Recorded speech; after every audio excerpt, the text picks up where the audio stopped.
முதலில் ஆவடி வரை மட்டுமே செயல்படுத்த திட்டமிடப்பட்ட இந்த திட்டம் பட்டாபிராமில் சமீபத்தில் திறந்து வைக்கப்பட்ட புதிய டைட்டில் தொழில்நுட்ப பூங்கா திறக்கப்பட்டதும் பட்டாபிராம் வரை நீட்டிக்கப்பட உள்ளது. தற்போது சென்னை கோயம்பேடு முதல் பட்டாபிராம் வரை மெட்ரோ ரயில் விரிவான திட்ட அறிக்கை சமர்ப்பிக்கப்பட்டுள்ளது என்று சென்னை மெட்ரோ ரயில் நிர்வாகம் அறிக்கை வெளியிட்டுள்ளது.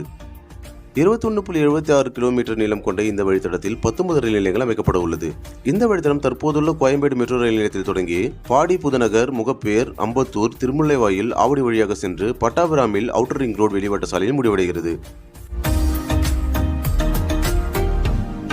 அம்பத்தூர் எஸ்டேட், ஆவடி ரயில் நிலையம், பேருந்து நிலையங்கள் உள்ளிட்ட முக்கிய பகுதிகளை இணைக்கும் வகையில் இந்த அறிக்கை தயாரிக்கப்பட்டுள்ளது.